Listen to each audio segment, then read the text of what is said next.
Well, hello and welcome. I am Brian M. Truskowski with Illuminate. This is the Illuminated Conversations podcast. This is Trice Berlinski, and we're going to be having a wonderful conversation here in this wonderful sound booth. So this conversation, season 3, is all about health, alternative ways of looking at health in this wild and crazy world we're in post-COVID.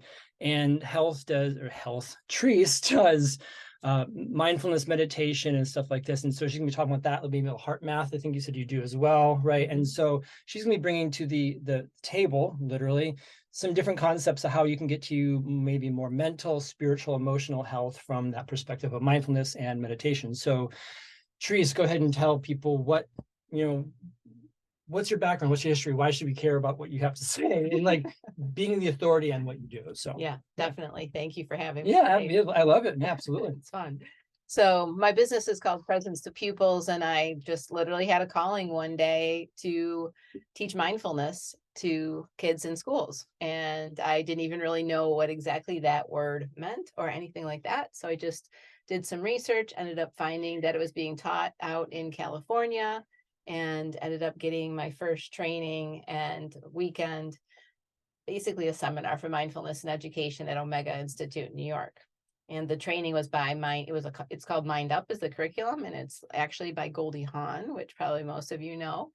And so that was in 2011. And I met women who I joined up with. We started a nonprofit for mindfulness and education, became trained by several different people in mindfulness-based substance abuse treatment, learn how to breathe, mindful schools, mindfulness in schools out of the UK, et cetera, et cetera, et cetera. And then also became certified as a meditation instructor through the University of Holistic Theology, and more recently trained by Dr. Joe Dispenza in the neuroscience of change, because I've always liked integrating science into the meditation and mindfulness practices, because as we all know, the history of these things comes from Eastern religions, right? Or even Eastern cultures. So, India and Tibet and things like that. So there's a lot of people in our society who are inhibited, who are fearful perhaps of meditation or mindfulness, thinking that I'm literally trying to change their religion, when in fact, I'm just trying to give tools.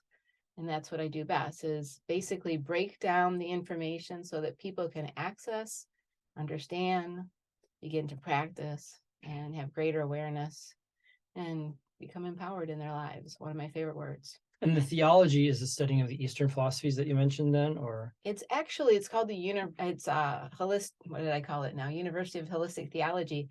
I only studied meditation. I am not an expert in other theologies at all. Okay. Have some awareness, of course, but yeah, that was simply to become certified as a meditation instructor. And so I think what makes me more of an expert than any of that training is the fact that I've worked with kids from Detroit schools all the way to the Upper Peninsula, inner city of Flint.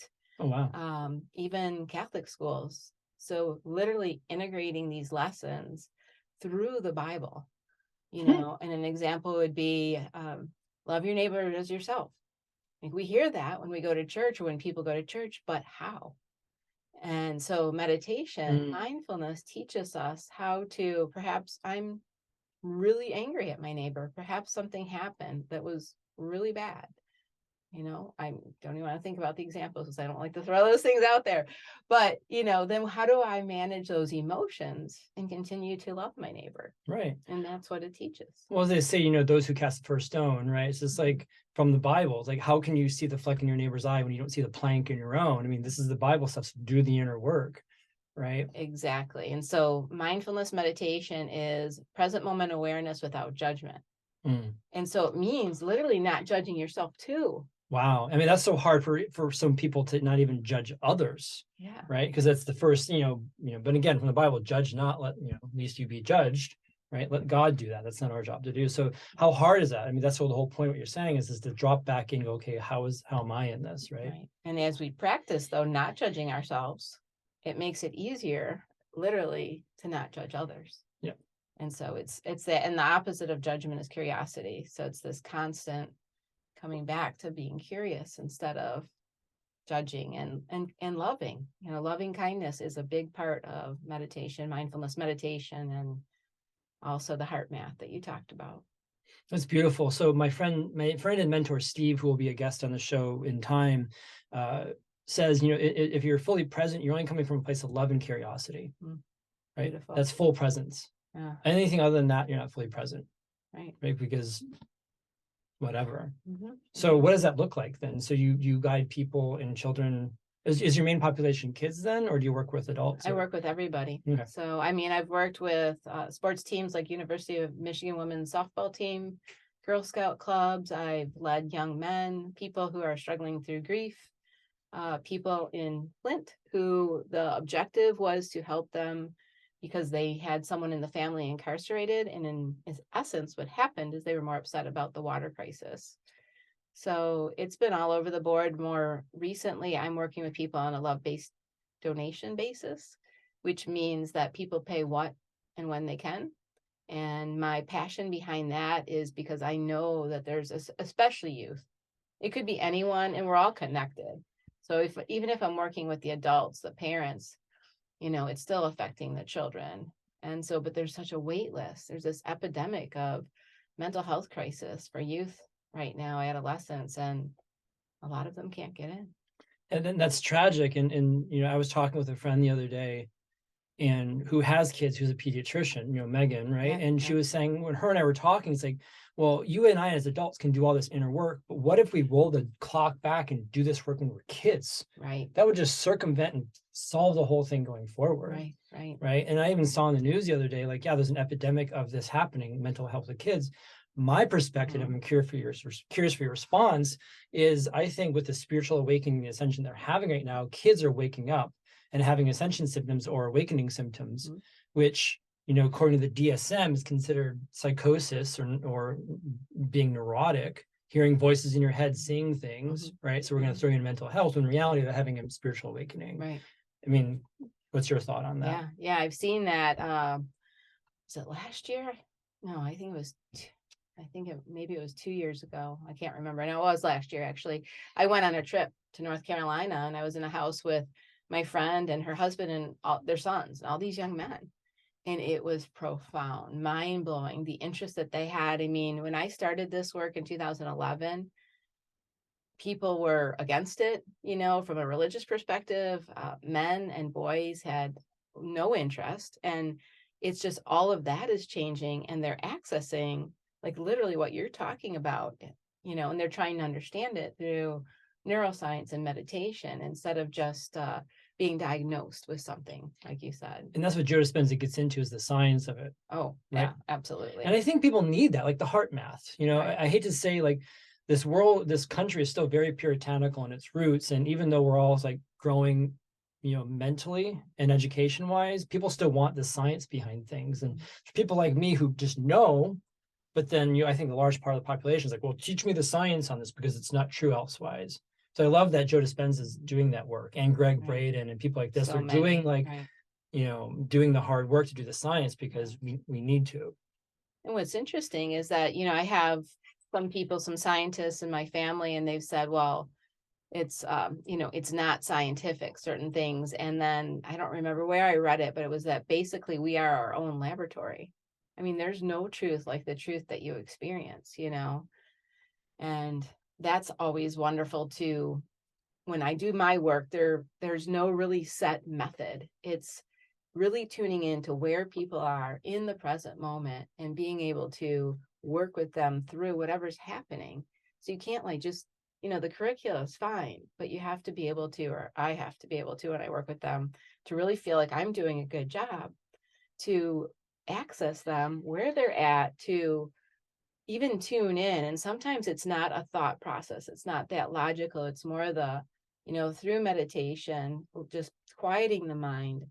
And it's literally like a miracle, which ties us back into some of the religious concepts, when things come to us. And it's not a thought. It's not pursuing it by analyzing it. It's just being open.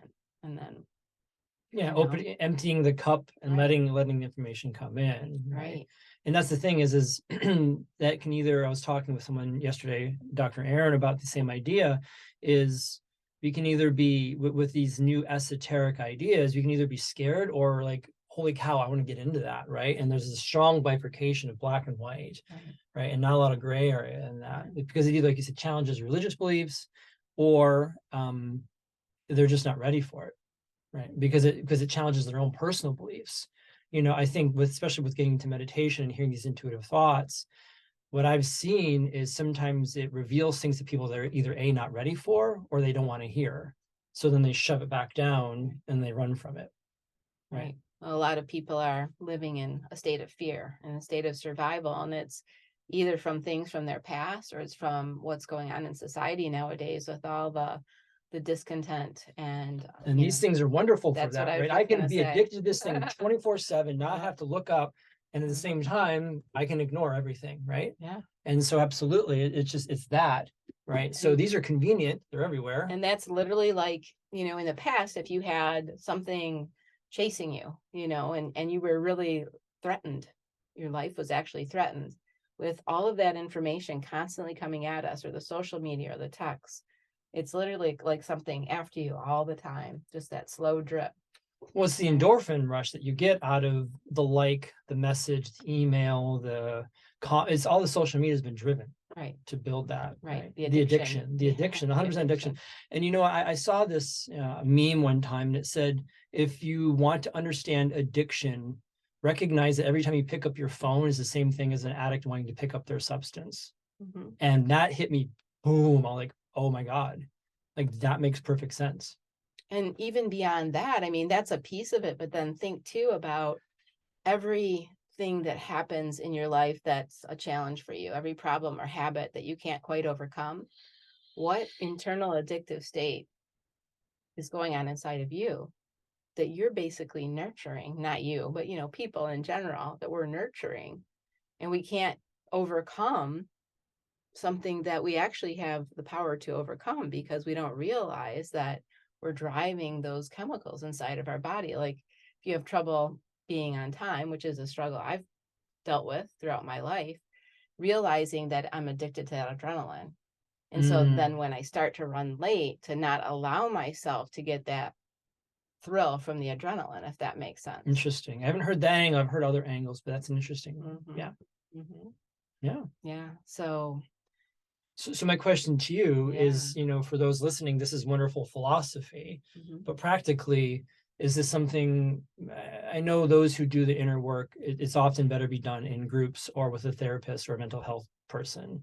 But even that is sort of like mental health may throw you too far into the academic world. And so my question to you is what do you think people need an adjunct to that, not just doing it on their own? Because if they get caught in a spiral or a wormhole or a rabbit hole of their own stuff, they need someone professional to hold space for them. Right. So are you asking if someone's meditating on their own, do they, or any of those as they're opening up things? this door of awareness, as you're teaching them mindfulness and meditation, and like all of a sudden these messages are coming through that maybe they didn't know they were abused as a child, or this whatever, it's coming through the awareness of this job isn't meant for you, this person isn't meant for you, and how to deal with that dissonant energy. Whatever is coming through.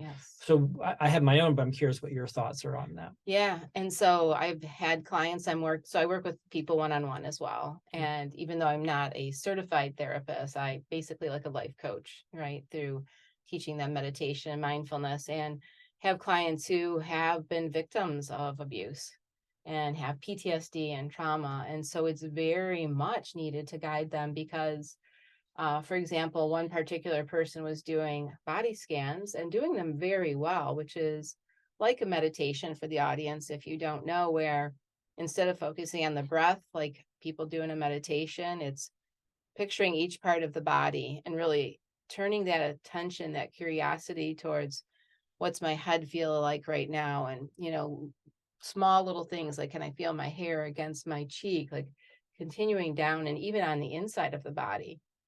So as you can imagine, if someone suffered from physical abuse, that kind of attention can bring the PTSD to a high level of awareness and put them right into a stress mode as if it's happening right now.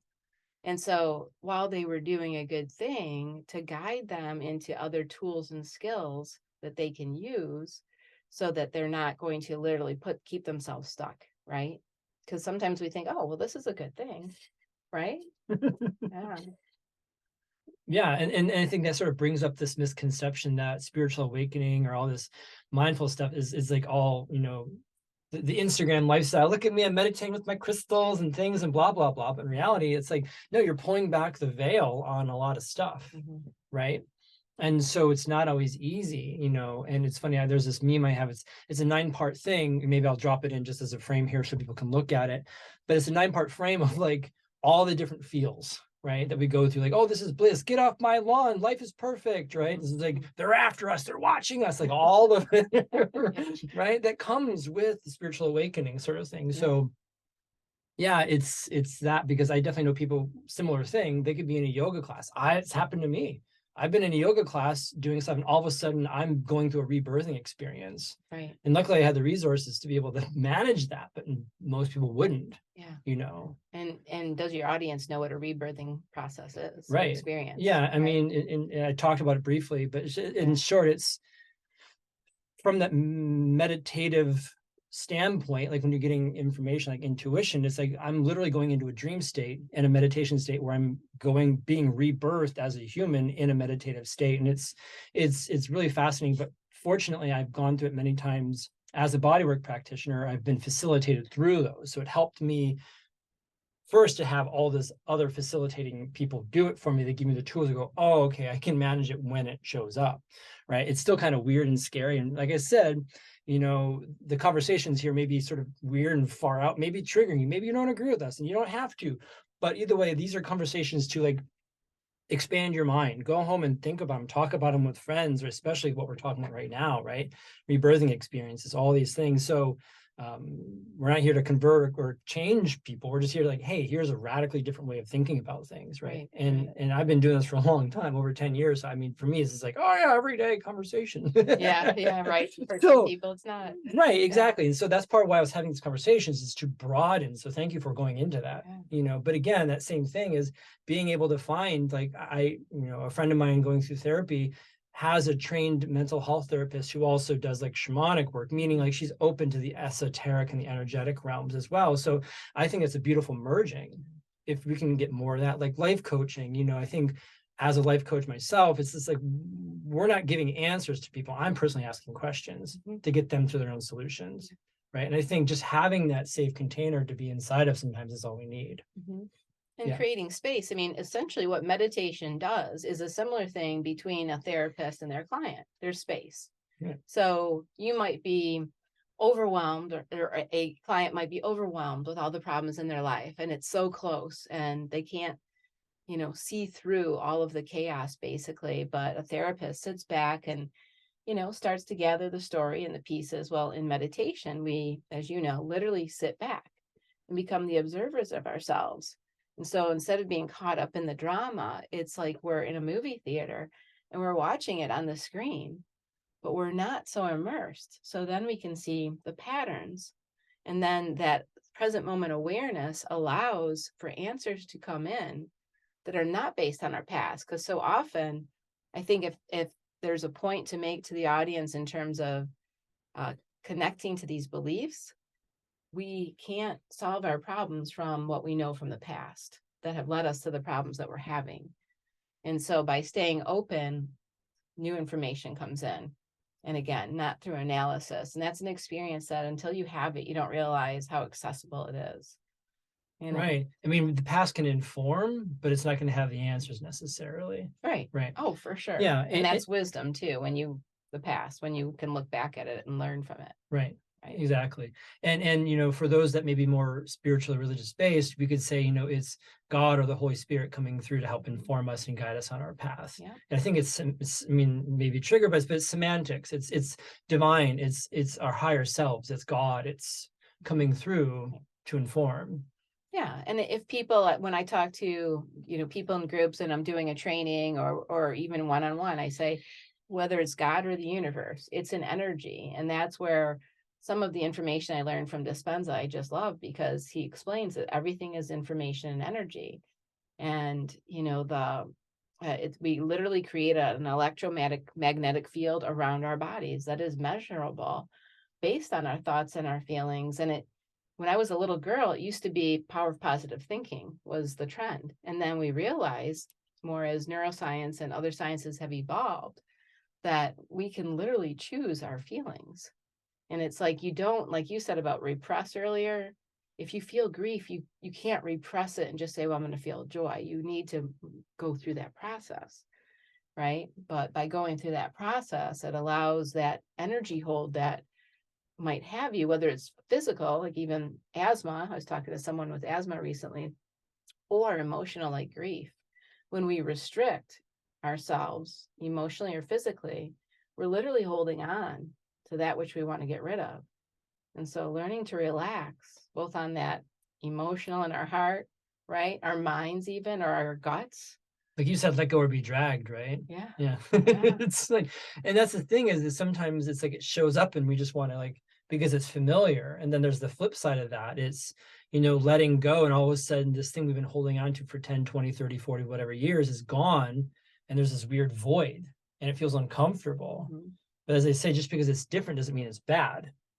Right. If Right. there's like, oh, that's gone. And then from that point, okay, how do I want to feel about this? Exactly. Right. And Exactly. we get to choose. And actually, I was joking about on the introductory video. And if you haven't seen it, click the link up here. I'll take you to that. But it's just like, me and my friend were talking about like, you get to choose your own emotions to a degree. I think you have the initial response, reaction, but then after that, you can choose. But what if the initial reaction puts you on, the fear bus going that way out of town, but you're stuck on that bus until the bus comes to the stop? Then you can get off and get a transfer ticket in the other direction. But the last few weeks, I was in this place of like depression and I could see all the tools. I'm like, I know it's out there, but I couldn't like, I was stuck. I couldn't get out off the bus. Right. And it was like this weird spot. But eventually a point came like, oh, I'm getting off this crazy thing. Right. And I was able to, but how did you do it? Many hours and many miles of walking in the woods and conversations with a few friends. And I had one friend that just kind of went, this is what you're doing. And all of a sudden, because God bless him, right? But just like sometimes we need those friends to just give us the like slap on the face, like stop. Yeah. Right. Right. Because we can't ourselves. We're just so caught in that fear spiral, whatever it is, depression, anxiety, stress, whatever. Right. And the silly thing was, I was watching myself do it. I'm like, dude, there's the answer. I'm like, I know, but I'm going this way. I couldn't even talk myself out of it. Right. Yeah.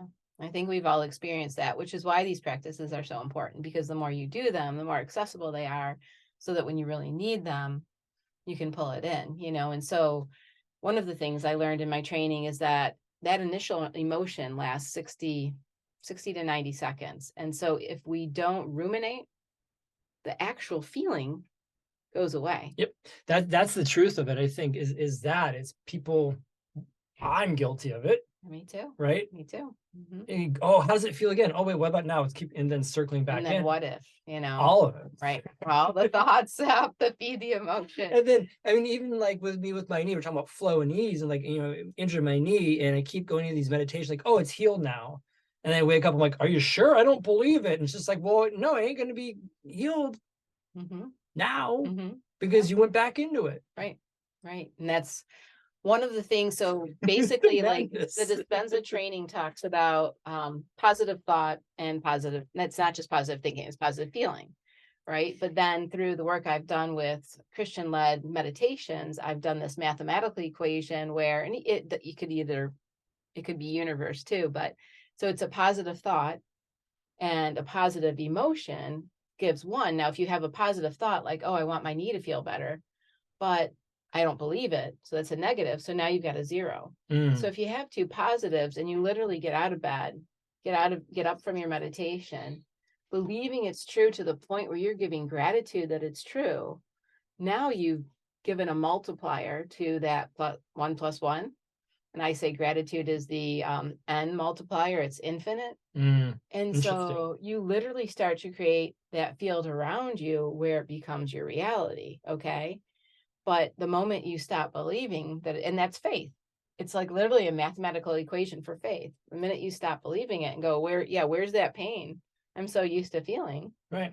Right. And that's what I'm saying. Like, I've been doing this a long time. I teach this stuff and I just want people to know it's not like a one and done sort of thing. Yeah. It's just like I get caught into these things, right? How many times it's like, oh, we get the answer, but oh, wait, no, that can't be true. It's too easy. That's the biggest one. it's too easy. It's too easy of an answer. Like how many, I've gotten so many answers. I'm like, no way, that's too easy. A lot of times it is easy, Yeah. but we don't want it to be easy. We have this proclivity to want to make it hard. Yeah. Right. And so going back to the thing that you just said, something that I want people to hear is there's a growing awareness, especially like in the new age community, around toxic positivity. So what are your thoughts on that, given what you just said? Well, can you tell me what you define toxic positivity as? Yeah, good. Thank you. Toxic positivity, in my definition, is almost like bypassing something that's horrible that's going on in your life and trying to paint it, whitewash it with positivity and love and light and rainbows and unicorns, when in reality, like, no, there's something's horrible happening right now, right? I mean, case example, I think this is the perfect one where I've seen this happen in workshops.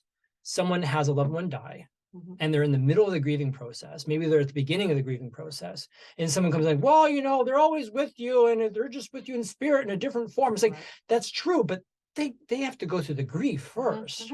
Right, exactly. And you just said it right there. I mean, it is toxic to dismiss that. It's toxic not just socially and physically. If you weren't, I mean, it's a form of abuse. Almost. It almost is. Right. Absolutely, because we need to feel. It's like, okay, so one of my favorite analogies is it's a garden.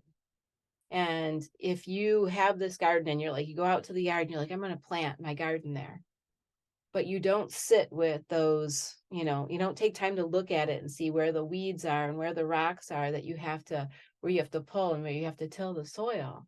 You can't just go in and plant. Right. And it's that process. And what we resist persists. So if a person were to resist depression or grief, and they all have their own timeline. I mean, I know I said 60, 90 seconds, but depression and grief have a stronger hold on us than a thought like, oh, I can't believe they cut me off in traffic and I'm irritated. Yeah, no, that's completely different. That's way different. So, yeah. And the other thing is, I want to say this quote and I want to start maybe wrapping up the conversation. Sure. But of all people, Jim Carrey has this beautiful quote, which says, depression is your avatar telling you it's tired of playing the game you're trying to play. And I know that's true. So every time I see depression coming up in me, it's like, okay, where am I fighting? Where am I banging my head against the wall? Where am I paddling upstream in my life? Right. That I'm trying to pretend it's not there. And he said, just sinking into it. And I remember a number of years ago, how this played out in real life for me was one of my cats died very unexpectedly.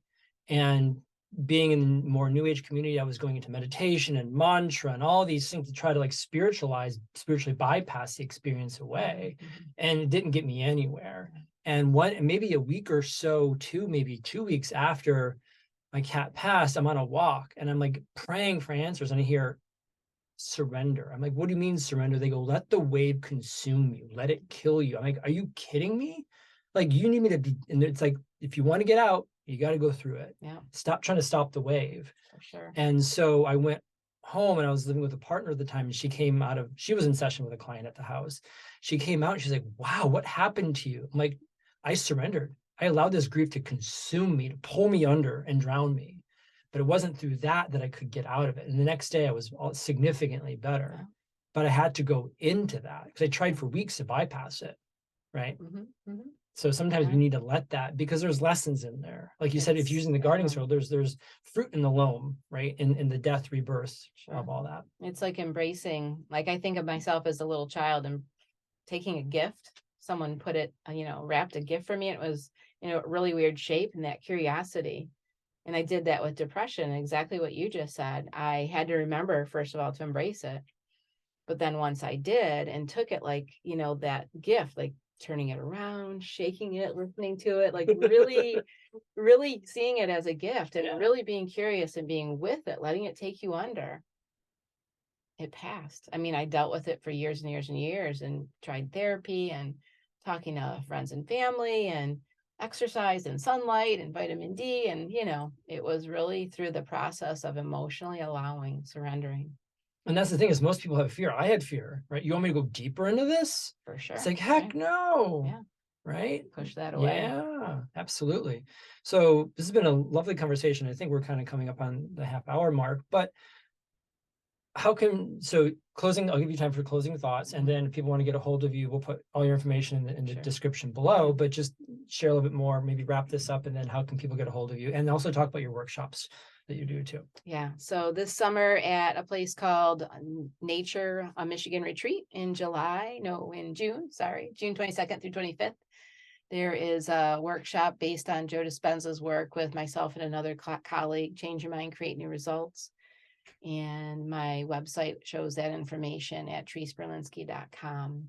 Also, you can find my phone number and contact information there. So I do workshops locally. I work with people one-on-one. And I think in terms of closing thoughts, just, surrender is really, we said we were going to talk about flow, but I think surrender is sort of where we ended up. And well, flow leads to surrender. It's the other side of the coin. And that no matter what you're going through, and it's so hard to imagine, but there are skills we have. There's so much more that we have access to, so much more power. And it's just really accepting that truth and knowing that we're worthy to be able to easily, like you said, that's too easy, but we can that easily change things in our lives. Well, going back to what we talked about the eagles in the beginning of our conversation, not here, but offline, was we live our whole lives in chains and we never even knew we had the key. Yeah. Right. Yeah. The eagle song. Yeah. And I'll put an image up here. I took a picture in Sedona. There's this beautiful piece of art where there's this cage sphere, and sitting on the top is a human with his legs in the hole, and he's sitting on top. And I put a quote on that, and because it's so profound, right? Because we're living in that thing, but we hold the key to get out. Absolutely. That's beautiful. So yeah, so thank you for being on this, and thank you for the conversation. Absolutely. Yeah, and as always, if you got to this point in the show, thank you. And if you want to share it. If you want to have a conversation, leave comments below. And what did you get out of this? What was something that was powerful and potent for you in that? And let us know. I'd love to hear that. And thank you all for watching. Thank you for listening. Have a beautiful, blessed day, and we'll see you on the next one. See ya.